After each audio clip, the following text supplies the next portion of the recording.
नमस्कार मित्रांनो, स्वागत आहे तुमचं आपल्या यूट्यूब चॅनलवरती। आज आपण अंगणवाडी मुख्य सेविका या परीक्षेमध्ये येणाऱ्या प्रश्नांबद्दल माहिती पाहणार आहोत। अंगणवाडी मुख्य सेविका हे एकात्मिक बाल विकास सेवा योजनेतील अत्यंत महत्त्वाचे आणि जबाबदारीचे पद आहे। या पदाच्या स्पर्धा परीक्षेत यश मिळवण्यासाठी मराठी व्याकरण, सामान्य ज्ञान, चालू घडामोडी, बुद्धिमत्ता या घटकांवर मजबूत पकड असणे अत्यंत महत्त्वाचे आहे। सरावासाठी तयार करण्यात आलेली प्रश्नपत्रिका अंगणवाडी मुख्य सेविका परीक्षेच्या काठिण्य पातळीनुसार अत्यंत निवडक आणि दर्जेदार प्रश्नांचा समावेश केलेला आहे। चला तर मग आपण सुरुवात करूया पहिल्या प्रश्नाला। एका हाताने टाळी वाजत नाही या वाक्यातील नाही या क्रियापदास काय म्हणतात? एका हाताने टाळी वाजत नाही या वाक्यातील नाही या क्रियापदास काय म्हणतात? उत्तर देण्यासाठी थोडासा वेळ देते, तुम्ही पटकन उत्तर सांगायचं आहे, कमेंटमध्ये केलं तरी चालेल। एका हाताने टाळी वाजत नाही या वाक्यातील नाही या क्रियापदास अनियमित क्रियापद म्हणतात। नाही या क्रियापदास अनियमित क्रियापद म्हणतात। मराठीत आहे, नाही, नव्हे, पाहिजे, नको यांसारख्या क्रियापदांचे धातू निश्चित सांगता येत नाहीत, म्हणून त्यांना नियमित, अनियमित किंवा गौण क्रियापद असे म्हटले जाते। पुढचा प्रश्न आहे, चांगला औषधोपचार लाभावा म्हणून तो मुंबईस गेला या वाक्यातील मुंबईस गेला या वाक्यातील म्हणून या अव्ययास काय म्हणतात? तर उत्तर आहे उद्देशबोधक उभयान्वी अव्यय, सी उद्देशबोधक उभयान्वी अव्यय। मुंबईला जाण्याचा उद्देश चांगला औषधोपचार मिळणे हा आहे, आणि जेव्हा एखाद्या वाक्यात उद्देश हा प्रधान असतो, म्हणून, यास्तव, कारण, मग हे वाक्य उद्देशबोधक उभयान्वी अव्यय असतात। पुढचा प्रश्न आहे, हिरवे हिरवे गार गालीचे या ओळीतील विशेषणाचा प्रकार कोणता? हिरवे हिरवे गार गालीचे या ओळीतील विशेषणाचा प्रकार कोणता? तर उत्तर आहे गुणवाचक विशेषण। म्हणजे हिरवे हिरवे गार हे शब्द गालीचे या नामाचा रंग आणि गुण दर्शवतात। नामाचा रंग आणि गुण दर्शवणाऱ्या विशेषणाला गुणवाचक विशेषण म्हटले जाते। पुढचा प्रश्न आहे, ती नियमितपणे वर्तमानपत्र वाचित असे या वाक्यातील काळ ओळखा। ती नियमितपणे वर्तमानपत्र वाचित असे या वाक्यातील काळ ओळखा। तर उत्तर आहे ऑप्शन डी रीती भूतकाळ। भूतकाळात एखादी क्रिया सतत किंवा नेहमी करण्याची रीत म्हणजे सवय होती हे दाखवण्यासाठी वाचित असे असं वाक्यामध्ये सांगितलं आहे, म्हणून येथे रीती भूतकाळ होतो। वाचित असे, असेल नाही, वाचित असे। पुढचा प्रश्न आहे, सर्वांना समज दिली जाईल या वाक्याचा प्रयोग ओळखा। सर्वांना समज दिली जाईल या वाक्याचा प्रयोग ओळखा। तर उत्तर आहे ऑप्शन बी कर्मकर्तरी। आता इंग्रजीतील पॅसिव्ह व्हॉइस प्रमाणे जेव्हा वाक्यात कर्ता स्पष्ट नसतो त्याला कडून प्रत्यय जोडलेला असतो, म्हणजे पोलिसांकडून समज दिली जाईल, आणि क्रियापद जाईल हे युक्त असते, त्याला कर्मकर्तरी किंवा नवीन कर्मणी प्रयोग म्हणतात। कर्मकर्तरी आणि नवीन कर्मणी हे दोन्ही एकच आहेत। पुढचा प्रश्न आहे, पुढील विधाने वाचून योग्य उत्तर लिहा। क्रियापदांना काळ व अर्थ यांचे विकार होतात। दुसरा आहे, कधी कधी वर्तमान काळाचा किंवा भूतकाळाच्या क्रियापदावरून भविष्यकाळाचा आशय व्यक्त होतो। पुढचा प्रश्न आहे, संकेतार्थी क्रियापदे भूतकाळी असतात। तर यातील काय बरोबर आहे, काय चूक आहे? फक्त 2 बरोबर व 3 चूक, फक्त 2 बरोबर, फक्त 3 चूक, फक्त 1 व 3 बरोबर। तर उत्तर आहे विधान 1 बरोबर आहे। कोणतं? क्रियापदांना काळ व अर्थ यांचे विकार होतात। आणि विधान 2 ही बरोबर आहे। 2 विधान काय आहे? फक्त 2 बरोबर आहे? नाही, विधान 2 ही बरोबर आहे। मी उद्या येतो या वर्तमानकाळी क्रियापदाने भविष्यकाळ दाखवला जातो। विधान 3 चूक आहे, कारण संकेतार्थी क्रियापदे भूतकाळ दर्शवू शकतात। जर अभ्यास केला तर पासवाल हे भविष्यकाळ झालं। पर्याय निवडित विधानांच्या सत्यतेनुसार ए हा पर्याय सर्वात योग्य ठरतो। फक्त 2 बरोबर व 3 चूक। 3 काय? संकेतार्थी क्रियापदे भूतकाळी असतात। फक्त 2 बरोबर व 3 चूक। आलं लक्षात? पुढचा प्रश्न आहे, पुढीलपैकी शब्द साधित व तद्धित ओळखा। तर यादव, खडकाळ, माय, कर्ण। तर मूळ नामांना शब्दांना प्रत्यय लागून जे शब्द बनतात त्यांना तद्धित शब्द म्हणतात. यदूपासून यादव आणि खडकपासून खडकाळ हे तद्धित आहेत. माय आणि कर्ण हे मूळ म्हणजे सिद्ध शब्द आहेत. माय आणि कर्ण हे सिद्ध शब्द आहेत. मग उत्तर काय येईल याच्यामध्ये? 1 व 2 बरोबर. ऑप्शन ए 1 व 2 बरोबर. पुढचा आहे गटाबाहेरचा शब्द ओळखा. गटाबाहेरचा शब्द ओळखा. अपुरा, नास्तिक, बेडूर, जलद. तर अपुरा, नास्तिक, बेडूर हे सर्व अभावात्मक किंवा अपवाद उपपद तत्पुरुष समासाशी नत्र समासाशी जोडलेले आहेत, म्हणजे नकारात्मक अर्थ आहे त्यांचा. पण ते नकारात्मक अर्थाचे आहेत, परंतु जलद हा शब्द एक वेगळा आहे. पुढचा प्रश्न आहे खालील वाक्याचा प्रकार सांगा. वडीलधारी माणसे म्हणतात की प्रत्येकाने आपले कर्तव्य पार पाडावे. वडीलधारी माणसे म्हणतात की प्रत्येकाने आपले कर्तव्य पार पाडावे. तर उत्तर आहे मिश्र वाक्य. जेव्हा 2 वाक्य की या स्वरूपबोधक उभयान्वी अव्ययाने जोडलेली असतात तेव्हा पहिले वाक्य प्रधान आणि दुसरे गौण असते. अशा रचनेला मिश्र वाक्य असे म्हणतात. पुढचा प्रश्न आहे वाक्यातील क्रियापदाचे रूप आशीर्वाद, आज्ञा, प्रार्थना, विनंती यांविषयी अर्थबोध घडवीत असेल तर अशा वाक्यांना काय म्हणतात? वाक्यातील क्रियापदाचे रूप आशीर्वाद, आज्ञा, प्रार्थना, विनंती याविषयी अर्थबोध घडवीत असेल तर अशा वाक्यांना उत्तर आहे ऑप्शन डी आज्ञार्थी वाक्य म्हणतात. म्हणजे ज्या वाक्यातून आज्ञा, विनंती, उपदेश किंवा आशीर्वाद व्यक्त होतो त्या क्रियापदाच्या रूपाला आज्ञार्थी वाक्य म्हणतात. पुढचा प्रश्न आहे आकाशाची कुऱ्हाड पडणेचा अर्थ नाहक आरडाओरडा करणे, सर्व बाजूने संकटे येणे, शक्तीच्या बाहेरची गोष्ट घडणे, आकाशातून कुऱ्हाड भेटणे. तर उत्तर आहे याचं सर्व बाजूने संकटे येणे. म्हणजे आकाशाची कुऱ्हाड पडणे हा एक वाक्प्रचार असून याचा अर्थ अचानक खूप मोठे संकट कोसळणे असा होतो. पुढचा प्रश्न आहे खालीलपैकी कोणत्या वाक्यात स्वरूपदर्शक उभयान्वी अव्यय आहे? यश मिळो की न मिळो, आम्ही प्रयत्न करणार, माझा पहिला नंबर आला की मी पेढे वाटीन, तो इतका खेळला की त्याचे अंग दुखू लागले, लोकमान्य टिळक म्हणतात की स्वराज्य माझा जन्मसिद्ध अधिकार आहे. तर खालीलपैकी कोणत्या वाक्यात स्वरूपदर्शक उभयान्वी अव्यय आहे? तर उत्तर आहे लोकमान्य टिळक म्हणतात की स्वराज्य हा माझा जन्मसिद्ध अधिकार आहे. कीच्या पुढे येणारे वाक्य हे आधीच्या विधानाचा खुलासा किंवा स्वरूप स्पष्ट करते, म्हणून हे स्वरूपदर्शक वाक्य आहे. पुढचा प्रश्न आहे संबोधन दर्शविताना कोणते विरामचिन्ह वापरतात? संबोधन दर्शविताना कोणते विरामचिन्ह वापरतात? तर उत्तर आहे स्वल्पविराम. एखाद्याला हात मारताना संबोधन करताना नावापुढे किंवा शब्दानंतर स्वल्पविराम वापरतात. उदाहरणार्थ मुलांनो शांत बसा. महादेव पाटलांच्या घराची भिंत पडून मोठे नुकसान झाले, पण त्याचवेळी त्यांच्या मुलाला नोकरीचा हुकूम आला. या प्रसंगाला कोणती म्हण योग्य आहे?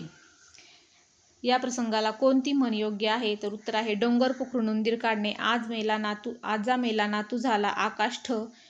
तर याचं उत्तर आहे आजा मेला नातू झाला. एका बाजूला दुःखद घटना घडत असताना दुसऱ्या बाजूला आनंदाची घटना घडणे यासाठी ही म्हण वापरतात. म्हणजेच नुकसान म्हणजे आजा मरणे आणि नोकरी लागणे म्हणजे नातू होणे, यासाठी ही म्हण वापरली जाते. पुढचा प्रश्न आहे खाली 4 शब्द दिले आहेत त्यातील शुद्ध लेखन नियमानुसार योग्य रूप कोणते? अस्मानी सुलतानी, अस्मानी सुलतानी, अस्मानी सुलतानी. तिन्हीचा उच्चार एकच आहे, परंतु वेलांटी आणि काना वगैरे वेलांटी या वेगवेगळ्या दिलेल्या आहेत. तर त्याचं आहे अस्मानी. पर्याय ए बरोबर आहे. अस्मानी सुलतानी किंवा सी, कारण दोन्ही पर्याय समान छापलेले जाईल. ए किंवा सी, अस्मानी सुलतानी. पुढचा प्रश्न आहे क्रियापदाचा प्रकार ओळखा. सरांनी विद्यार्थ्यांना सूर्यनमस्कार शिकवले. सरांनी विद्यार्थ्यांना सूर्यनमस्कार शिकवले. तर उत्तर आहे ऑप्शन डी द्विकर्म क्रियापद. म्हणजे विद्यार्थ्यांना हे अप्रत्यक्ष कर्म आहे आणि सूर्यनमस्कार हे प्रत्यक्ष कर्म आहे. असे 2 कर्म आलेले आहेत, म्हणून हे द्विकर्म क्रियापद आहे. ओकारांत पुल्लिंगी नामाचे सामान्य रूप. ओकारांत पुल्लिंगी नामाचे सामान्य रूप याकारांत होते. उदाहरणार्थ धोबी ओकारांत मानल्यास धोब्याला किंवा कोल्ह्याला नियम सांगतो की ओकारांत नामाचे सामान्य रूप याकारांत होते. किलो किल्ल्याला, फोटो आधी जन्मलेल्या या शब्दसमूहाला योग्य पर्याय निवडा. तर आधी जन्मलेला या शब्दसमूहाला योग्य पर्याय निवडा. तर उत्तर आहे उत्तर 2 अग्रज. अग्रज म्हणजे आधी जन्मलेला.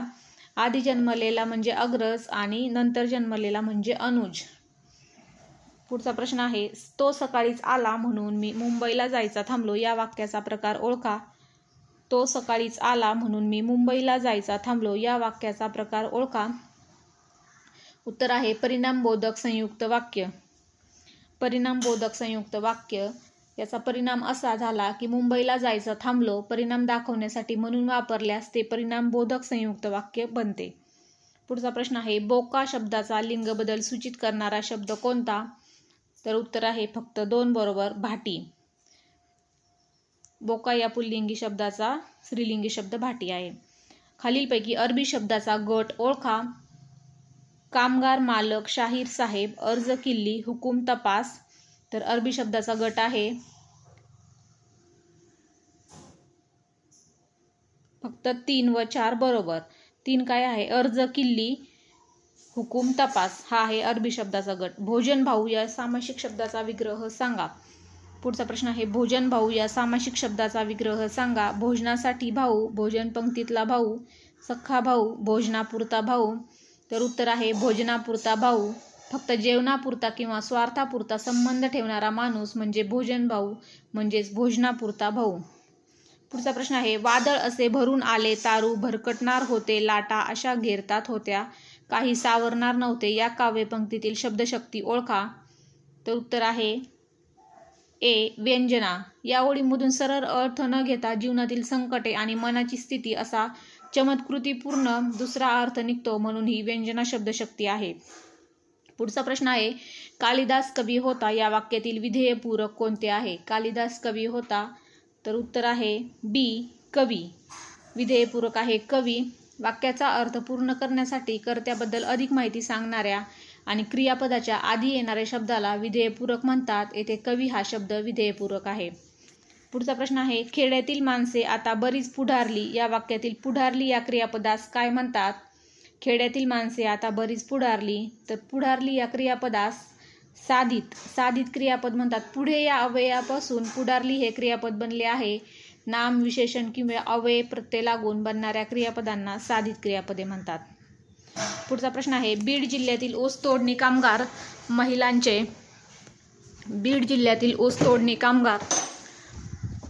महिलांचे गर्भाशय काढून टाकण्याच्या प्रकरणाच्या चौकशीसाठी कोणाच्या अध्यक्षतेखाली समिती नेमण्यात आली?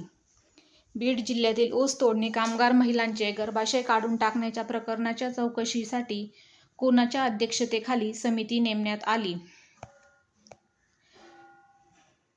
तर उत्तर आहे बी, नीलम गोरे. म्हणजे 2019 मध्ये गाजलेल्या या संवेदनशील प्रकरणाच्या चौकशीसाठी विधान परिषदेच्या उपसभापती नीलम गोरे यांच्या अध्यक्षतेखाली समिती नेमली गेली होती.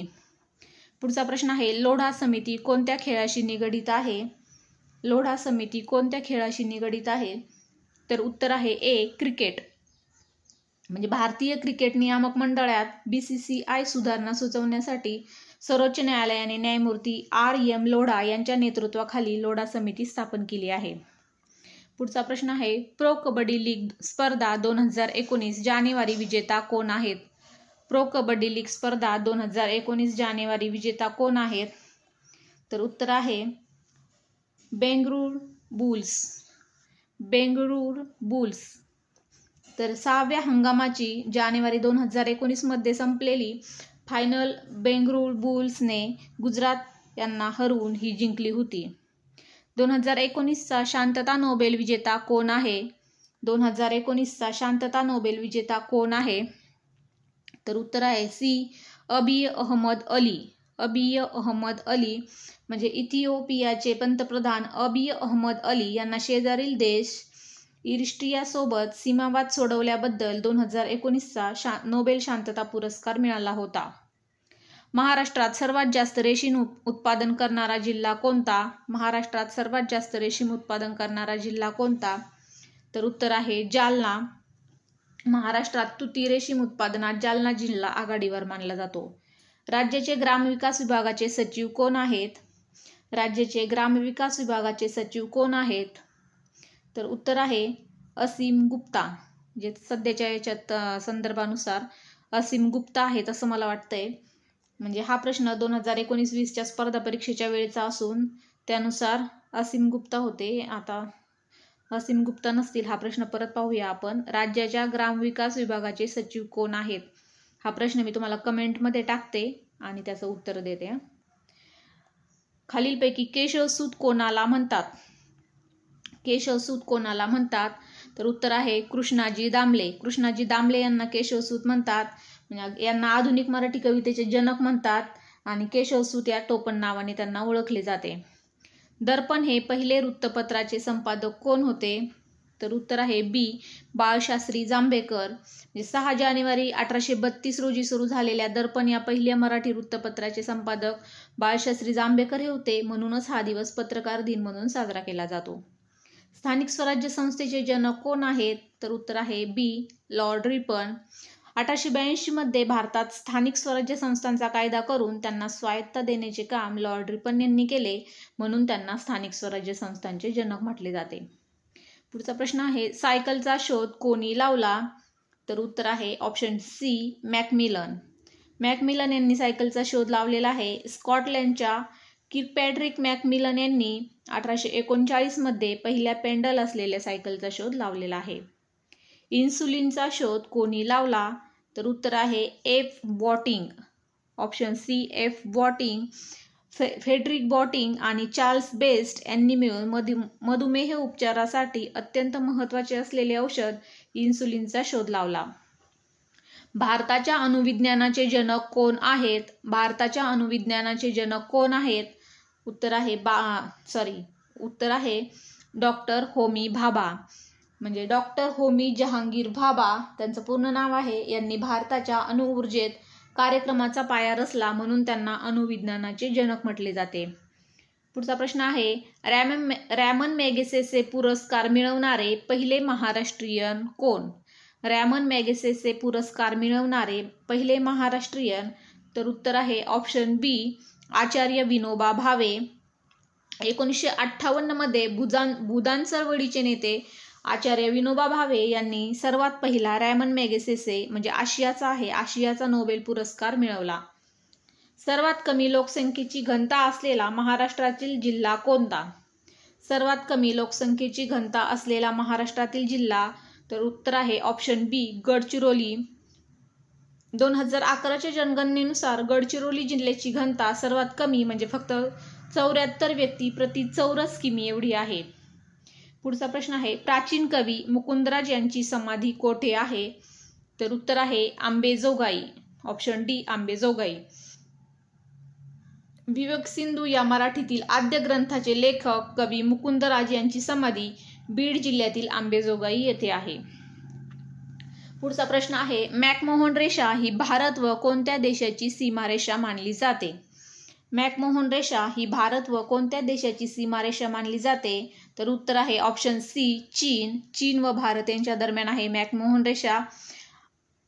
आंतरराष्ट्रीय सीमारेषेला या दोन देशांच्या दरम्यान असलेल्या आंतरराष्ट्रीय सीमारेषेला मॅकमोहन रेषा म्हटले जाते. उटी हे थंड हवेचे ठिकाण कोणत्या राज्यात आहे? उटी हे थंड हवेचे ठिकाण कोणत्या राज्यात आहे? तर उत्तर आहे तमिळनाडू. उटी हे निलगिरी पर्वतातील प्रसिद्ध थंड हवेचे ठिकाण तमिळनाडू राज्यात आहे. तांदूळ संशोधनासाठी राईस नॉलेज बँक कोणत्या राज्याने स्थापन केली? राईस नॉलेज बँक तांदूळ संशोधनासाठी. तर उत्तर आहे सी. आसाम. जागतिक बँकेच्या अर्थसहाय्याने कृषी क्षेत्राला चालना देण्यासाठी आसाम राज्याने राईस नॉलेज बँक हे डिजिटल पोर्टल सुरू केले आहे. पुढचा प्रश्न आहे सन 2019चा सर्वोत्कृष्ट ऑस्कर चित्रपट पुरस्कार कोणत्या चित्रपटाला मिळाला? सन 2019चा सर्वोत्कृष्ट ऑस्कर चित्रपट पुरस्कार कोणत्या चित्रपटाला मिळाला? तर उत्तर आहे the green book. The green book या चित्रपटाला मिळाला. 91व्या ऑस्कर पुरस्कार सोहळ्यात ग्रीन बुक या चित्रपटाला सर्वोत्कृष्ट चित्रपट पुरस्कार मिळाला आहे. शबरीमाला मंदिर कोणत्या राज्यात आहे? तर उत्तर आहे ऑप्शन डी. केरळ. भगवान अय्यप्पा यांचे प्रसिद्ध आणि वादग्रस्त ठरलेले शबरीमाला मंदिर केरळ राज्यात आहे. भगवान अय्यप्पा. आणि कोणत्या राज्यात आहे? केरळ. पुढचा प्रश्न आहे, भारतातील पहिले डिजिटल गाव असणारे हरिसाल हे कोणत्या जिल्ह्यात आहे? भारताचे पहिले डिजिटल गाव हरिसाल, तर उत्तर आहे ऑप्शन बी अमरावती. मेळघाट परिसरातील अमरावती जिल्ह्यातील हरिसाल हे देशातील पहिले डिजिटल गाव बनले आहे. पुढचा प्रश्न आहे, स्वच्छ सर्वेक्षण 2018च्या मोहिमेत देशातील प्रथम क्रमांकाचे स्वच्छ शहर कोणते ठरले? स्वच्छ सर्वेक्षण 2018च्या मोहिमेत देशातील प्रथम क्रमांकाचे स्वच्छ शहर, तर उत्तर आहे ऑप्शन ए इंदोर. मध्य प्रदेशातील इंदोर हे शहर स्वच्छ सर्वेक्षणात सलग अनेक वर्ष प्रथम क्रमांकावर राहिले. 2018 मध्येही ते पहिल्या क्रमांकावर होते. पुढचा प्रश्न आहे, महाराष्ट्राच्या विधानसभेच्या सदस्यांची संख्या किती? महाराष्ट्राच्या विधानसभेच्या सदस्यांची संख्या किती? तर उत्तर आहे ऑप्शन बी 288.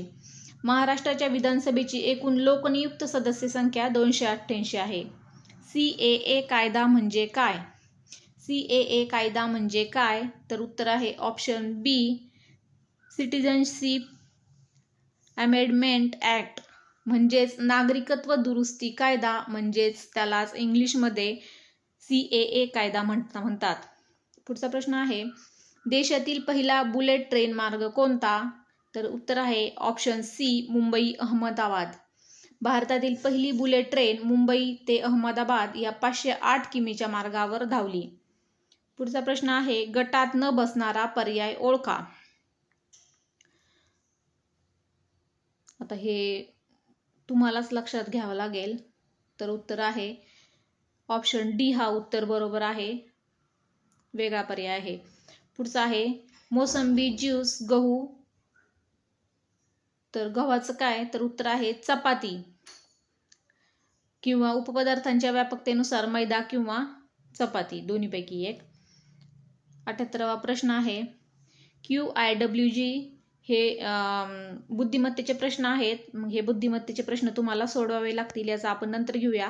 पुढचा आहे, इंटरनेट हे टिंबटिंब आहे. इंटरनेट हे सर्वात मोठे जागतिक नेटवर्क आहे. पुढचा प्रश्न आहे, इंटरनेट म्हणजे आंतरराष्ट्रीय पातळीवरील जोडलेले संगणकाचे जाळे, म्हणजेच इंटरनॅशनल नेटवर्क. 81वा प्रश्न आहे, CD-ROM म्हणजे काय? तर CD-ROM म्हणजे उत्तर आहे option D compact disc read only memory. Compact disc read only memory हा संगणकाचा फुल फॉर्म आहे CD-ROM. दादर नगर हवेलीची राजधानी कोणती आहे? दादरा नगर हवेलीची राजधानी कोणती आहे? तर उत्तर आहे सिल्वासा, ऑप्शन सी सिल्वासा.